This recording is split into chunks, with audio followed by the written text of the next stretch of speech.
Welcome friends. রাজ্যে বিদ্যুৎ দপ্তরের পক্ষ থেকে নতুন কর্মী নিয়োগের বিজ্ঞপ্তি প্রকাশিত হয়েছে।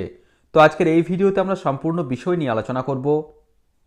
কোন কোন পোস্টে নিয়োগটি করা হবে, সেখানে শিক্ষাগত যোগ্যতা কী লাগবে, বয়সসীমা কী রয়েছে, আবেদনের পদ্ধতি, সিলেকশনের পদ্ধতি, অর্থাৎ সম্পূর্ণ বিষয় নিয়ে স্টেপ বাই স্টেপ আলোচনা করে দেব। চ্যানেলটিতে নতুন দর্শক হয়ে থাকলে অবশ্যই চ্যানেলটিকে সাবস্ক্রাইব করে পাশে থাকা বেল বাটনটিকে প্রেস করে দাও, যাতে সমস্ত ধরনের নিত্য নতুন চাকরি সংক্রান্ত আপডেটসগুলো সবার আগে তোমাদের কাছে পৌঁছে যায়। অফিসিয়াল বিজ্ঞপ্তি ওপেন করলাম, যেটি the West Bengal power development corporation limited অর্থাৎ WBPDCL এর পক্ষ থেকে পাবলিশ করা হয়েছে। এটি পশ্চিমবঙ্গ সরকারের অধীনস্থ একটি সংস্থা। এখানে এমপ্লয়মেন্ট নোটিফিকেশন নম্বরটা কি রয়েছে দেখো, WBPDCL/recruitment/2023/8, অর্থাৎ WBPDCL এর পক্ষ থেকে বিভিন্ন পোস্টে এই নিয়োগ প্রক্রিয়াটি সম্পন্ন হতে চলেছে। নেক্সট আমরা আসছি details of positions and minimum essential qualification, অর্থাৎ কোন কোন পোস্টে কি শিক্ষাগত যোগ্যতা এখানে চাওয়া হয়েছে সেটা আমরা দেখে নেব। তো দেখো, সিরিয়াল নাম্বার 1-এ কী রয়েছে, assistant mines manager, contractual basis, চুক্তির ভিত্তিতে নিয়োগটি করা হবে।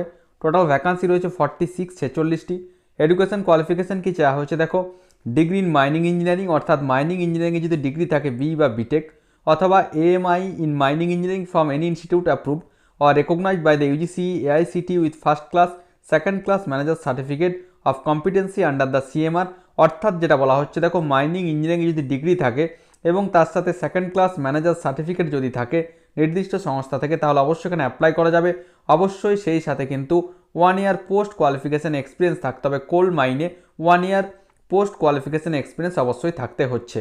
যাদের ডিগ্রি নেই, যদি মাইনিং ইঞ্জিনিয়ারিংয়ে ডিপ্লোমা থাকে পলিটেকনিক থেকে approved state council of technical and vocational education and skill development, অথবা all India council of technical education থেকে যদি ডিপ্লোমা থাকে মাইনিং ইঞ্জিনিয়ারিংয়ে, এবং অথবা যদি সেকেন্ড ক্লাস ম্যানেজার সার্টিফিকেট থাকে নির্দিষ্ট সংস্থা থেকে এবং সাথে 10 বছরের অভিজ্ঞতা যদি থাকে, তাহলেও কিন্তু অবশ্যই এখানে অ্যাপ্লিকেশন করা যাবে। অথবা যেটা বলা হচ্ছে ফার্স্ট ক্লাস অথবা সেকেন্ড ক্লাস ম্যানেজার সার্টিফিকেট যদি থাকে competency under the coal mines regulation অনুযায়ী, এবং সাথে যদি 12 বছরের অভিজ্ঞতা থাকে, তাহলে অবশ্যই এখানে অ্যাপ্লিকেশন করা যাবে। এক্ষেত্রে প্রতি মাসে দেখো 63,000 টাকা করে এখানে বেতন দেওয়া হবে। নেক্সট এটি রয়েছে দেখো, welfare officer on contractual basis. Total vacancy এখানে রয়েছে একটি, ওয়েলফেয়ার অফিসার পোস্টে নিয়োগটি করা হবে। যেটা বলা হচ্ছে দেখো, qualification graduates with at least 2 years full time post graduate degree or PG diploma, অথবা post graduate program in management with specialisation HR, industrial relation অথবা পার্সোনাল ম্যানেজমেন্ট, অথবা MHROD MBA যদি থাকে, অর্থাৎ এখানে গ্র্যাজুয়েট হতে হবে, সাথে MBA, অথবা যদি PG ডিপ্লোমা অথবা PG ডিগ্রি থাকে HR, ইন্ডাস্ট্রিয়াল রিলেশন অথবা পার্সোনাল ম্যানেজমেন্টে, তাহলে অবশ্যই এখানে অ্যাপ্লিকেশন করা যাবে। নির্দিষ্ট ফিল্ডে অবশ্যই অভিজ্ঞতা থাকতে হবে। কোল মাইন অথবা ইন্ডাস্ট্রিয়াল আন্ডারটেকিং ইজ প্রেফারেবল, অর্থাৎ কোল মাইনে অথবা ইন্ডাস্ট্রিয়ালে যদি কোনো রকম কোনো অভিজ্ঞতা থাকে, তাহলে অবশ্যই এখানে অ্যাপ্লাই করা যাবে। এক্ষেত্রেও দেখো সেম স্যালারি রয়েছে, 63,000 টাকা করে প্রতি মাসে ক্ষেত্রে বেতন দেওয়া হবে। নেক্সট যেটি রয়েছে 3 নম্বর, সার্ভেয়ার আর কন্ট্রাকচুয়াল বেসিস, অর্থাৎ সার্ভেয়ার পোস্টে নিয়োগটি করা হবে। এক্ষেত্রে যেটা বলা হচ্ছে দেখো, diploma in survey engineering from an institute approved by the state council of technical and vocational education and skill development AICTE with DGMS certified survey certificate, অর্থাৎ যেটি বলা হচ্ছে সার্ভে ইঞ্জিনিয়ারিংয়ে পলিটেকনিক থেকে যদি ডিপ্লোমা থাকে এবং DGMS সার্টিফাইড যদি সার্ভের সার্টিফিকেট যদি থাকে DGMS থেকে, তাহলে অবশ্যই এখানে অ্যাপ্লিকেশন করা যাবে। সাথে 1 বছরের অভিজ্ঞতা নির্দিষ্ট ফিল্ডে অর্থাৎ কোল মাইনে অবশ্যই এখানে থাকতে হবে। অথবা যাদের DGMS সার্টিফাইড সার্ভে সার্টিফিকেট রয়েছে কোল মাইন্স রেগুলেশন অনুযায়ী, তারা অবশ্যই অ্যাপ্লিকেশন করতে পারে। টোটাল ভ্যাকান্সি এখানে রয়েছে 7টি। সেক্ষেত্রে 5 বছরের অভিজ্ঞতা কিন্তু থাকতে হবে। যাদের সার্ভে ইঞ্জিনিয়ারিংয়ে ডিপ্লোমা থাকবে না, DGMS সার্টিফিকেট যাদের থাকবে সার্ভেয়ারে, তারাও অ্যাপ্লিকেশন করতে হবে, তবে সেক্ষেত্রে 5 বছরের অভিজ্ঞতা অবশ্যই এখানে লাগবে। প্রতি মাসে এক্ষেত্রে দেখো 41,000 টাকা করে বেতন এখানে দেওয়া হবে। নেক্সট যেটি রয়েছে ওভারম্যান অন কন্ট্রাকচুয়াল বেসিস, যেটা বলা হচ্ছে ওভারম্যান পোস্টে নিয়োগটি করাবে। ভ্যাকান্সি রয়েছে 18টি। ডিপ্লোমা থাকতে হবে মাইনিং ইঞ্জিনিয়ারিংয়ে এবং সাথে DGMS থেকে ওভারম্যান সার্টিফিকেট যদি থাকে এবং 1 বছরের পোস্ট কোয়ালিফিকেশন এক্সপিরিয়েন্স যদি থাকে, তাহলে অবশ্যই অ্যাপ্লাই করা যাবে। অথবা যাদের মাইনিং ইঞ্জিনিয়ারিং ডিপ্লোমা নেই, সেক্ষেত্রে ওভারম্যান সার্টিফিকেট যদি থাকে নির্দিষ্ট সংস্থা থেকে কোল মাইন রেগুলেশন অনুযায়ী এবং সাথে 5 বছর অভিজ্ঞতা যদি থাকে, তাহলে অবশ্যই অ্যাপ্লিকেশন করা যাবে। এক্ষেত্রেও প্রতি মাসে 41,000 টাকা করে বেতন এখানে দেওয়া হবে। নেক্সট রয়েছে junior engineer mechanical on contractual basis. Total vacancy রয়েছে 2টি। এক্ষেত্রে যদি বলা হচ্ছে দেখো, মেকানিক্যাল ইঞ্জিনিয়ারিংয়ে ডিপ্লোমা থাকতে হবে এবং সাথে যেটা বলা হচ্ছে 5 ইয়ার এক্সপিরিয়েন্স থাকতে হবে mine engineer in mechanical engineering অথবা excavation sector out of which 3 years in coal mine. অর্থাৎ অবশ্যই এখানে মেকানিক্যাল ইঞ্জিনিয়ারিং যদি ডিপ্লোমা থাকে এবং 5 বছরের মাইনিং ইঞ্জিনিয়ারিংয়ে যদি অভিজ্ঞতা থাকে ইন মেকানিক্যাল ইঞ্জিনিয়ারিংয়ে, তাহলে অবশ্যই অ্যাপ্লিকেশন করা যাবে। এক্ষেত্রেও প্রতি মাসে 41,000 টাকা করে বেতন এখানে দেওয়া হবে। নেক্সট রয়েছে জুনিয়র ইঞ্জিনিয়ার ইলেকট্রিক্যাল। এক্ষেত্রে যেটা বলা হচ্ছে ইলেকট্রিক্যাল ইঞ্জিনিয়ারিংয়ে ডিপ্লোমা থাকতে হবে এবং 5 বছরের অভিজ্ঞতা থাকতে হবে, তাহলে অবশ্যই এখানে অ্যাপ্লিকেশন করা যাবে।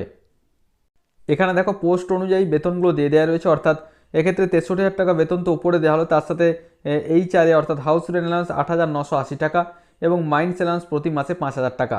অর্থাৎ যেটা বলা হচ্ছে এখানে প্রতি মাসে 14,000 টাকা এক্সট্রা পাওয়া যাবে, অর্থাৎ 63,000 প্লাস 14,000 টাকা রয়েছে welfare officer, assistant mine manager পোস্টের ক্ষেত্রে। বাকি সমস্ত পোস্টের ক্ষেত্রে অবশ্যই আরও কিন্তু এখানে 9,000 টাকার মতো বেশি অবশ্যই এখানে পাওয়া যাবে।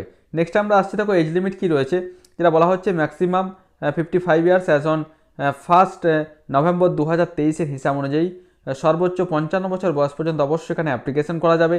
এবং এখানে দেখো রিজার্ভেশনটা দিয়ে দেওয়া রয়েছে, অর্থাৎ ক্যাটাগরাইজ যে ভ্যাকান্সি পর এখানে দিয়ে দেওয়া রয়েছে।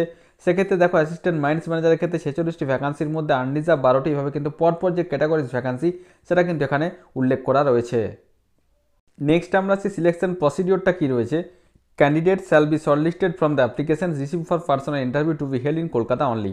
অর্থাৎ কেবলমাত্র পার্সোনাল ইন্টারভিউর মাধ্যমে নিয়োগ করা হবে। প্রথমে শর্টলিস্ট করা হবে, তারপর প্রার্থীদেরকে পার্সোনাল ইন্টারভিউর জন্য ডাকা হবে। কেবলমাত্র কলকাতাতেই এই যে ইন্টারভিউ সেটি অনুষ্ঠিত হবে। তো অলরেডি এর অ্যাপ্লিকেশন প্রক্রিয়া শুরু হয়ে গেছে গত 4 ডিসেম্বর 2023 সকাল 11টা থেকে। লাস্ট ডেট দেখো আগামী 25 ডিসেম্বর 2023 পর্যন্ত অবশ্যই এখানে অ্যাপ্লিকেশন করা যাবে। অবশ্যই কেবলমাত্র অনলাইনের মাধ্যমে এখানে অ্যাপ্লিকেশন করতে হবে। এখানে দেখো প্রসেসটা দিয়ে দেওয়া রয়েছে www.wbpdcl.co.in যে নির্দিষ্ট ওয়েবসাইট রয়েছে, সেই ওয়েবসাইটে গিয়ে অ্যাপ্লাই অনলাইন বাটনে ক্লিক করতে হবে। সেখানে দেখো রেজিস্ট্রেশন করার আগে কী কী লাগবে, দেখো valid email ID, mobile number, Aadhaar number এবং scan copy of recent passport size colour photograph of the candidate. অর্থাৎ এই সমস্ত ডকুমেন্টস নিয়ে অনলাইনের মাধ্যমে স্টেপ বাই স্টেপ অবশ্যই এখানে অ্যাপ্লিকেশন করতে হবে। তো যাদের নির্দিষ্ট শিক্ষাগত যোগ্যতা রয়েছে এবং নির্দিষ্ট ফিল্ডে যাদের অভিজ্ঞতা রয়েছে, তারা অবশ্যই আগামী 25 ডিসেম্বর 2023 মধ্যে পজিটিভলি ফর্ম ফিল আপ করে নিতে পারবে। তো আশা করি সমস্ত বিষয়টা বোঝা গেছে। তারপরেও যদি কোনো প্রশ্ন থাকে অবশ্যই আমাকে কমেন্ট করে কমেন্ট বক্সে জানাবে, আমি যথাসাধ্য উত্তর দেওয়ার চেষ্টা করব। আর যারা এখনও পর্যন্ত আমাদের এই কর্মতীর্থ ইউটিউব চ্যানেলটিকে সাবস্ক্রাইব করনি, তারা অবশ্যই চ্যানেলটিকে সাবস্ক্রাইব করে পাশে থাকা বেল বাটনটিকে প্রেস করে দাও, যাতে সমস্ত ধরনের নিত্য নতুন চাকরি সংক্রান্ত আপডেটসগুলো সবার আগে তোমাদের কাছে পৌঁছে যায়। ধন্যবাদ।